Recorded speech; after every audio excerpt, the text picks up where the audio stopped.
Hi, Miss Regina Felix. Can you tell me about yourself?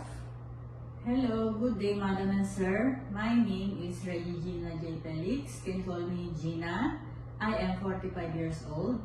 I am married. I finished my high school study. My husband is a driver. Do you have kids? Yes, I have two sons, 18 years old and 28 years old.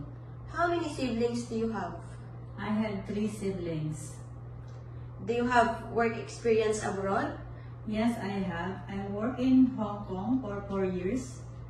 And June Moon, I'm taking care of two kids, 6 years old and 9 years old. I do taking care of the food of the kids. I do cleaning the house, washing and ironing. Sometimes I go to market and I cook the food also. How would you describe yourself? I describe myself as a hardworking person, polite, honest, kind and patient, and trustworthy.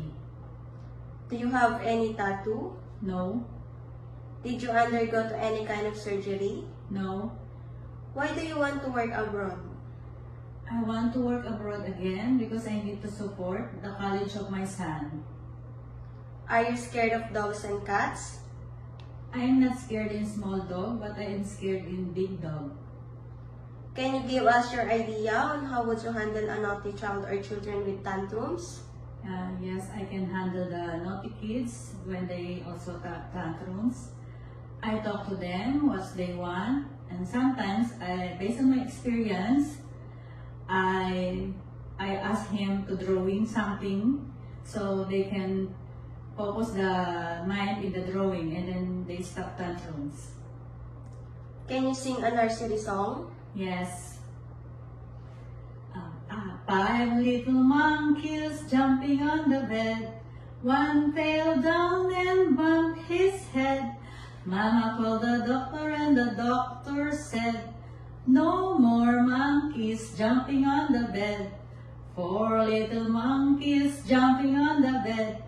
One fell down and bumped his head. Mama called the doctor and the doctor said, "No more monkeys jumping on the bed." What is your message to your future employer? My message for my future employer, please trust me to taking care of your kids. I will love them as my own, and I taking care all the things to do in the house. I promise to be polite, honest, and loyal to my employer, and I will do the rules, all the rules and responsibilities of my employers. Thank you, Madam and Sir.